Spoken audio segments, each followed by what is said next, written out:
네, 오늘 하나님 말씀 함께 보겠습니다. 로마서 14장 13절부터 18절까지입니다.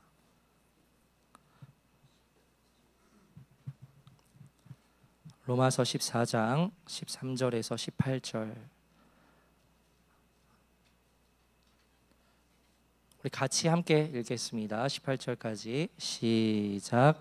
그런즉 우리가 다시는 서로 비판하지 말고 도리어 부딪힐 것이나 거칠 것을 형제 앞에 두지 아니하도록 주의하라.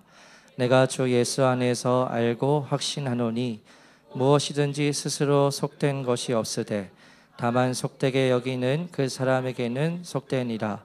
만일 음식으로 말미암아 내 형제가 근심하게 되면 이는 내가 사랑으로 행하지 아니함이라. 그리스도께서 대신하여 죽으신 형제를 내 음식으로 망하게 하지 말라. 그러므로 너희의 선한 것이 비방을 받지 않게 하라. 하나님의 나라는 먹는 것과 마시는 것이 아니요 오직 성령 안에 있는 의와 평강과 희락이라. 이로써 그리스도를 섬기는 자는 하나님을 기쁘시게 하며 칭찬을 받느니라. 아멘. 네, 지난 새해 첫 주간을 잘 보내셨는지요? 새해 들어서 삶의 영역에 새로운 변화가 있으신 분들도 있을 거고요. 아마 작년과 동일한 상황 가운데서 한 주를 보내신 분들도 있으실 겁니다. 지난 송구영신 예배 설교에서 제가 앞으로 우리가 새롭게 맞이할 새해에는 어떠한 일을 우리가 마주하게 될지 아무도 모른다는 말씀을 드렸는데요. 지난 한 주간 정말 예상하지 못했던 많은 일들이 있었던 것 같습니다. 그런 일들을 보면서 마음이 편치는 않더라고요. 아마 그 일들을 직접 겪은 사람들은 마음이 더 그러하겠지요. 우리가 살아가는 앞으로의 날들을 오직 주님께 맡길 수밖에 없겠구나 하는 생각을 한 주간 했던 것 같습니다. 오늘 로마서 본문의 말씀은 지난주에 이어지는 말씀이에요. 오늘 본문 13절 말씀을 보면 그런즉, 그러므로라는 뜻이죠. 그런즉이라는 말로 시작이 되는데요. 우리 13절 말씀 다시 한번 읽겠습니다. 시작. 그런즉 우리가 다시는 서로 비판하지 말고 도리어 부딪힐 것이나 거칠 것을 형제 앞에 두지 아니하도록 주의하라. 아멘. 그런즉이라는 말은 앞의 내용과 연결이 되어서 결론을 내린다는 거지요. 그러면 13절 직전에 어떠한 말씀이 있었습니까? 그것은 우리 모두가 하나님의 심판대 앞에 서게 될 것이고 그 심판대 앞에서 우리가 행했던 모든 일들을 하나님 앞에 고백하게 된다는 것이었습니다. 바울이 이와 같은 말을 했던 것은 로마 교회의 성도들에게 서로 심판하는 자리에 앉지 말라고 경고하기 위함이었습니다. 둘로 나누어져서 각각 심판장의 자리에 앉아서 서로를 향해 정죄하고 있는 거죠. 그래서 우리는 모두 다 하나님의 심판대 앞에 서게 될 것을 말하면서 오늘 본문의 13절에서 그런즉 하고 이렇게 권면합니다. 서로 비판하지 말고 부딪힐 것이나 거칠 것을 형제 앞에 두지 말라라고 그렇게 말해요. 그러니까 장애물을 각 상대방 앞에 두지 말라는 겁니다. 그래서 이 배경에 대해서 다시 말씀을 드리면 다 이제 아시겠지만 로마 교회에서 주로 유대인 신자들, 성도들은 율법에 따라 부정한 음식, 고기를 먹지 않았습니다. 하지만 대다수의 이방인 성도들은 아무 음식이나 상관하지 않고 먹었지요. 왜냐하면 이전에도 우리가 함께 살펴보았지만 보고서 말씀에 예수님께서 말씀을 하셨듯이 사람의 입으로 들어가는 것이 사람을 더럽히지 않는다고 그렇게 말씀하셨기 때문이었어요. 그래서 오늘날 우리가 이 로마서 말씀을 보면서 이 음식 문제로 분열되는 로마 교회의 모습을 보게 될 때 야, 진짜 별것 아닌 것으로도 이렇게 교회가 분열을 하는구나 하고 생각을 할 수 있습니다. 그러나 이것은 오늘날 우리의 생각이고요. 당시 유대인들에게 있어서 음식을 먹는 문제는 정말 심각한 문제였습니다. 그래서 구약의 다니엘서를 보면 다니엘과 세 친구가 왕이 주는 진미를 목숨을 내놓고 거부를 합니다. 그만큼 이 음식을 먹는 문제, 부정한 음식을 먹는 문제는 자신들의 목숨을 내놓을 만한 그러한 중요한 문제였던 거죠. 그래서 바울은 이 두 부류의 사람들에게 말합니다. 서로 상대방에게 장애물을 놓지 말라. 음식 문제에 대해서 예민한 유대인 성도들에게는 고기를 왜 먹냐고, 그것은 율법에 어긋난 것이라고, 하나님의 뜻이 아니지 않냐고 그렇게 비판하지 말라는 겁니다. 또한 다 먹을 수 있는 믿음을 가진 이방인 성도들에게는 고기를 왜 안 먹느냐고, 이거 다 먹어도 된다고, 주님의 말씀 알지 못하냐고 이렇게 억지로 강요하면 안 된다는 겁니다. 그러니까 지금 둘로 나누어진 이 성도들은 자신들의 생각대로 상대방 앞에 지금 장애물을 놓고 있는 거예요. 그것을 하지 말라는 겁니다. 형제 앞에 장애물을 두지 않도록 주의하라는 13절의 말씀은 형제 앞에 장애물을 두지 말라고 하는 것을 결단하라 라고 그렇게 바울이 말하는 거예요. 결단하라는 겁니다. 그리고 14절에서 바울이 이와 같이 이야기합니다. 함께 읽겠습니다. 시작. 내가 주 예수 안에서 알고 확신하노니 무엇이든지 스스로 속된 것이 없으되 다만 속되게 여기는 그 사람에게는 속되니라. 아멘. 바울이 앞부분에서 뭐라고 말하지요? 내가 주 예수 안에서 알고 확신하노니. 이러한 표현은 바울은 나는 100% 이것에 대해서 온전히 확신한다 이렇게 말하는 겁니다. 예수님 안에서 내가 알고 예수님 안에서 내가 확신을 한다는 거죠. 그럼 바울이 그토록 확신하는 것이 무엇입니까? 그것은 무엇이든지 스스로 속된 것이 없다는 겁니다. 이 속되다는 표현이 낯설 수 있는데 부정하다는 말로 바꾸면 더 쉽게 이해가 가요. 그러니까 모든 음식은 원래부터 부정한 음식이 없다는 거죠. 모든 음식은 다 하나님께로부터 났다는 겁니다. 이것이 바로 바울이 예수님 안에서 알고 있고 확신하는 사실이라는 거죠. 모든 음식은 다 하나님께로부터 났기 때문에 부정한 것이 없다는 겁니다. 여기서 조금은 다른 말씀을 드리려 하는데요. 여러분, 이와 같은 이 바울의 확신에 찬 말씀을 오늘날로 적용해서 그래, 모든 음식은 다 하나님께로부터 난 거야 생각하면서 모든 것을 다 오늘날 마음껏 먹어도 된다고 문자적으로 적용하기에는 옳지 않지요. 왜냐하면 당시 1세기의 상황과 오늘날의 상황은 매우 다르기 때문입니다. 그래서 예를 들어서 실제적으로 이러한 것이 있습니다. 식품 중에 GMO라는 것이 있습니다. 들어보셨겠지만 유전자를 변형시킨 식품입니다. 그래서 유전자를 변형해서 작물을 키워내는 건데요. 그래서 이와 같은 GMO 농산물의 위험성에 대해서 괜찮다, 아니다, 위험하다, 찬반의 여지가 있지만 그런데 그대로 먹는 것은 좀 깨름칙하죠. 그래서 사람들이 유기농 식품을, 농산품을 선호하는 것이기도 할 겁니다. 제가 이번 최근에 뭔가 좀 경각심을 가질 수 있는 한 자료를 보게 됐는데요. 네, 사진 나와 있지만 일반적으로 유기농으로 키운 토마토에 대한 영상이었는데 토마토와 유전자 변형식품 GMO로 대표되는 토마토가 다른 건데 그런데 그 영상을 보니까 이러한 점이 있었습니다. 그것을 똑같은 넘겨주시면 네, 그래서 왼쪽에는 오르가닉 유기농 토마토고요. 그냥 밭에서 재배한 겁니다. 옆에 거는 오른쪽 거는 이제 GMO에 대한 해당하는 토마토이지요. 그것을 잘라서 네, 넘겨주시면 네, 소금물에 넣는 겁니다. 소금을 물에 넣고 동일한 조건에서 넘겨주시면 잘라서 각 피스를 이제 놓았는데 그런데 왼쪽에 있는 그 유기농에 속하는 토마토는 아무런 반응이 없는데 그런데 GMO에 해당하는 토마토 피스가 소금물 안에 들어가니까 막 살아있는 벌레처럼 막 움직이는 영상을 봤어요. 그래서 신기하고 또 우리 모두에게 경각심이 될 것 같아서 영상을 잠깐 보려고 하는데 틀어주시면 감사하겠습니다.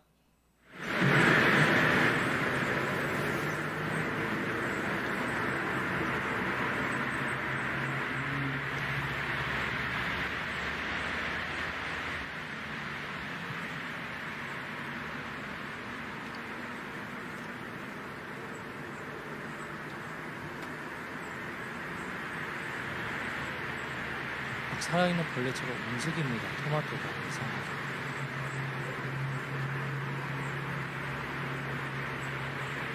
네, 저런 영상인데 여기까지입니다. 그래서 변형된 조직이 염분에 반응을 하는 것인지 막 살아있는 것처럼 움직이더라고요. 로마서 말씀을 다루다가 이와 같은 내용까지 다루게 되었는데요. 여러분, 이제 우리 아이들 저희는 이제 살 만큼 죄송합니다. 저희는 뭐 다 먹어도 괜찮지만 우리도 우리 아이들은 아무거나 다 먹일 수는 없지요. 그래서 이러한 부분에 있어서 경각심이 되겠다 해서 잠깐 보았고요. 그래서 오늘날 말씀을 문자적으로 적용을 해서 그래, 모든 음식은 다 하나님께로부터 난 거야, 다 먹어도 돼 라고 적용하는 것은 조금은 위험할 수도 있지요. 그러나 당시 1세기에는 그 적용이 맞는 겁니다. 그때의 음식은 다 자연의 것이었지요. 음식 가지고 장난치지 않았습니다. 그래서 오늘날 현대 사람들이 1세기 사람들보다 더 악한 것 같아요. 한편은 음식 가지고 장난을 치지 않았습니다. 그래서 바울은 내가 주 예수 안에서 알고 확신하는 것은 처음부터 부정한 음식은 없다는 겁니다.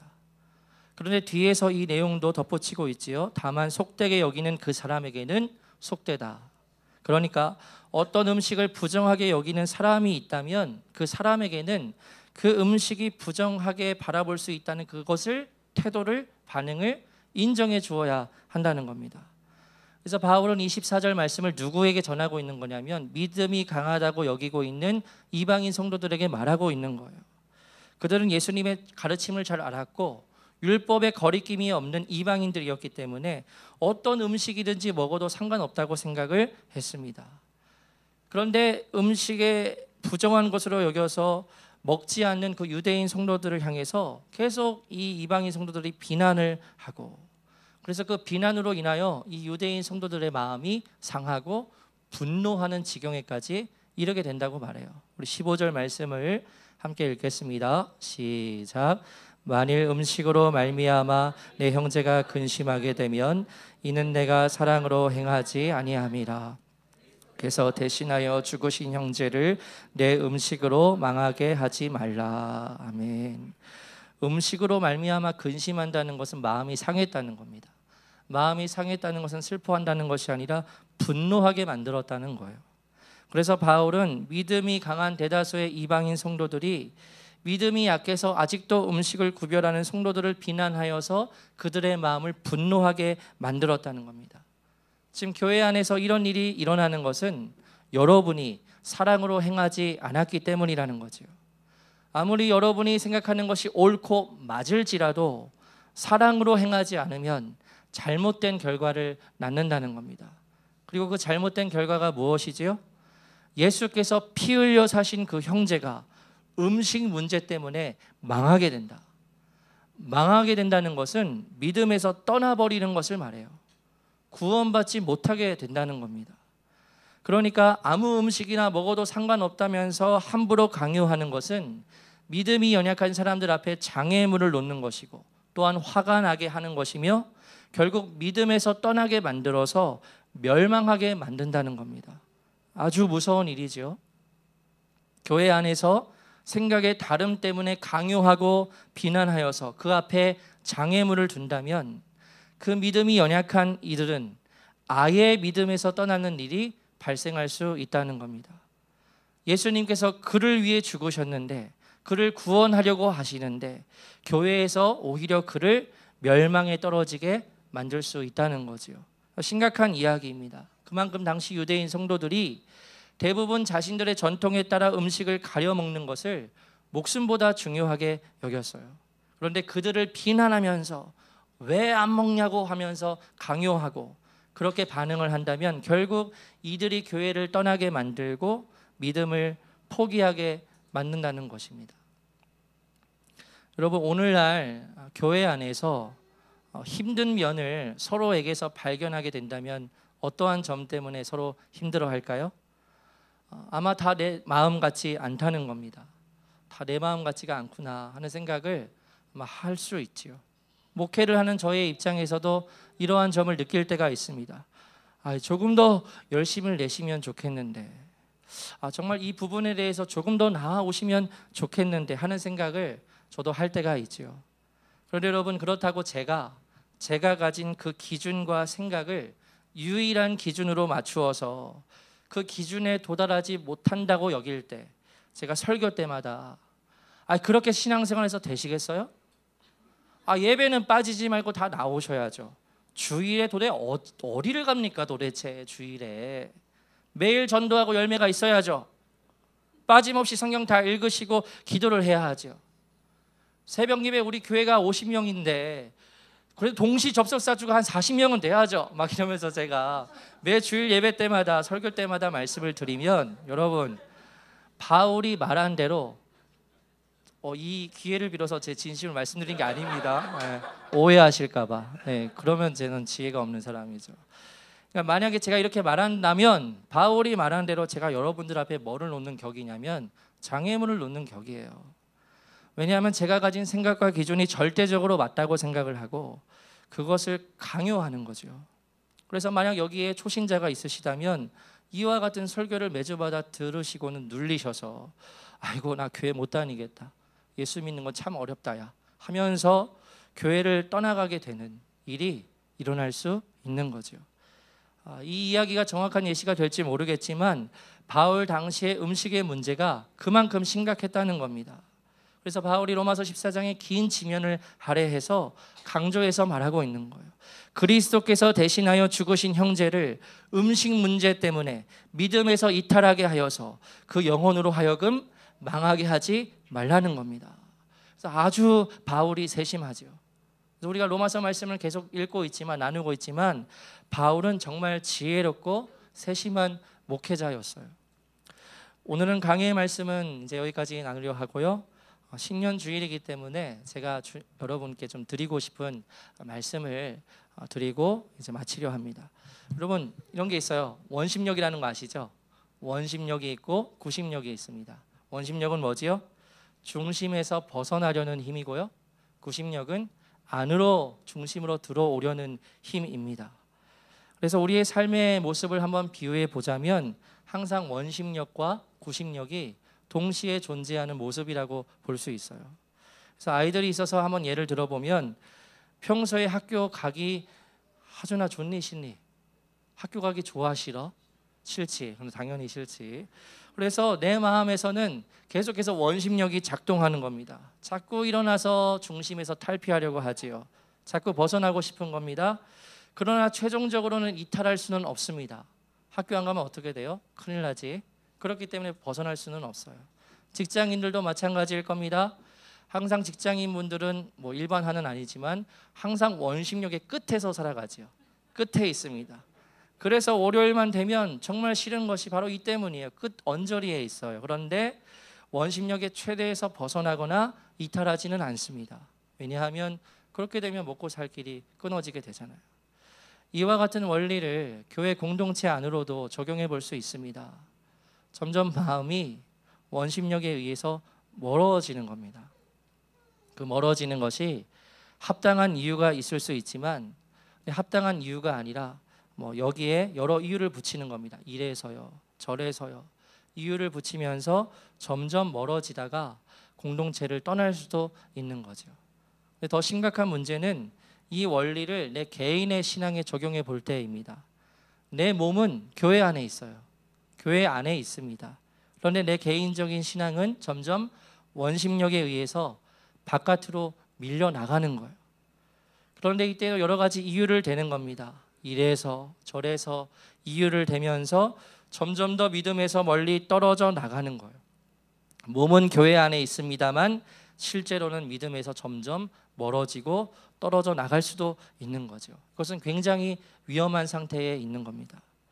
요한계시록 3장 말씀을 보면 소아시아의 7교회가 나오는데 그중에 사대교회에게 주님께서 이렇게 말씀을 하십니다. 우리 함께 읽어보겠습니다. 시작. 사대교회의 사자에게 편지하라. 하나님의 7영과 7뼈를 가지신 이가 이르시되 내가 내 행위를 아노니 내가 살았다 하는 이름은 가졌으나 죽은 자로다. 아멘. 주님께서 사대교회에게 말씀하십니다. 너가 살았다 하는 이름은 가졌으나, 다시 말하면 너가 신앙생활을 지금 하고 있다고는 하나 너의 몸이 지금 교회 안에 있을지는 모르나 실상은 죽은 자라는 겁니다.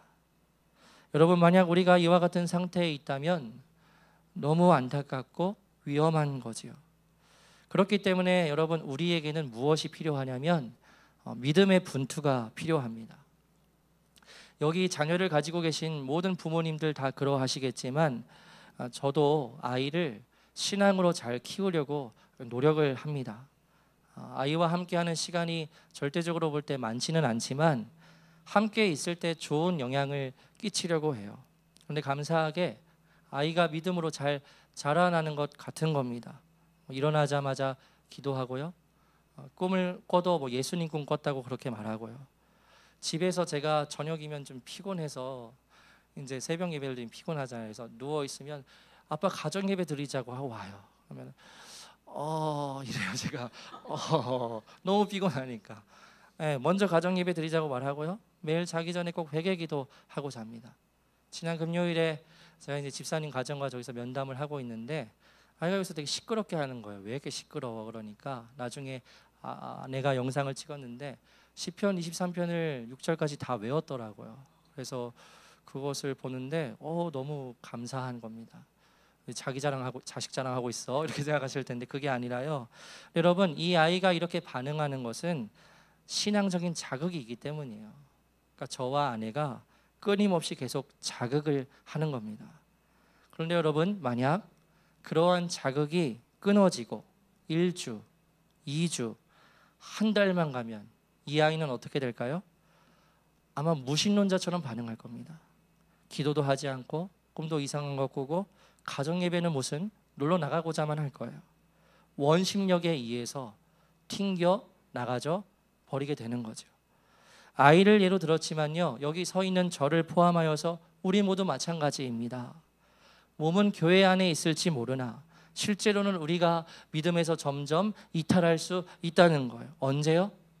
우리가 온 마음을 다해서 은혜를 구하지 않을 때 그렇게 됩니다. 그래서 여러분, 우리에게는 힘이 필요해요.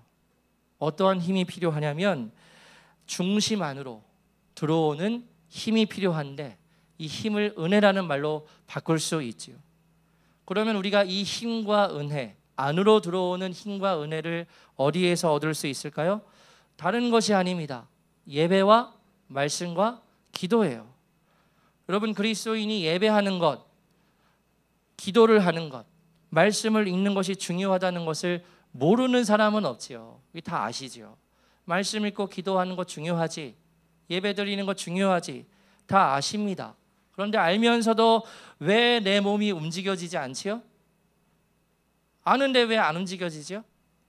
거기에서 이제 마귀의 실제적인 방해가 있다는 것을 알 수 있어요.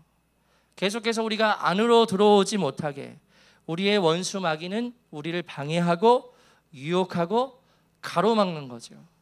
우리가 안으로 들어오지 않고 바깥으로 점점 멀리 떨어져 나가도록 여러 가지 것들을 던져주는 겁니다. 그것을 덥석 받아 물어서 계속 믿음에서 떨어져서 이탈하는 방향으로 나아가는 것을 우리가 분별하지 못하면, 끊어내지 못하면 어떤 결과가 이루어질까요?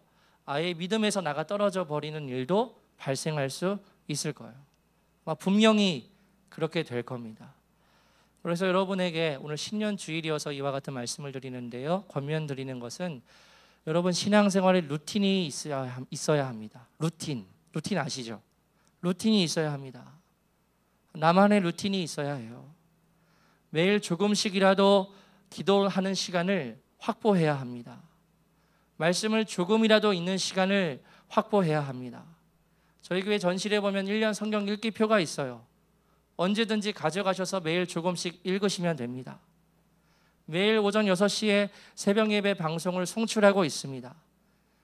유튜브 프리미엄이 있어야 되는데 가격이 올랐더라고요. 어쨌든 신청하셔도 되고요. 그냥 틀어놓고 들으시고 시간이 되시면 조금 기도하시면 더 좋습니다. 루틴이 필요해요. 은혜의 항방 이런 거 기대하지 마십시오. 은혜의 한방 이런 거 있을 수 있지만 루틴이 없으면 금방 사그라져 듭니다. 큰 은혜를 경험했다 하더라도 곧바로 이전으로 급속히 돌아갑니다. 우리가 다 이전에 경험했던 바이지요. 그래서 여러분, 권면을 드리는 것은 원심력이 있어요. 왜 이 원심력이 작동하는 겁니까? 우리의 영적 생활을 방해하는 마귀, 원수가 그렇게 만들기 때문입니다. 그래서 원심력에 의해서 바깥으로 점점 멀어지지 마시고 주님께서 주시는 은혜와 힘으로 말미암아 중심으로 점점 가까워지고 안으로 들어오시게 되기를 주님의 이름으로 축복합니다. 2024년 새해에 여러분, 이것은 내가 결단해야 하는 영역이에요. 대신 누가 해줄 수 없어요. 내가 결단해야 하는 영역입니다. 결단하지 않으면 내 몸은 교회에 있을지는 모르나 나중 이후에는 교회에도 머물지 못하는 사람으로 얼마든지 전락할 수 있어요. 그 누가 알겠습니까? 지금은 여러분들 깨어 있으신 분들은 아시겠지만 그 어느 때보다도 영적 전쟁이 치열할 때입니다. 지금은 진짜 그렇습니다.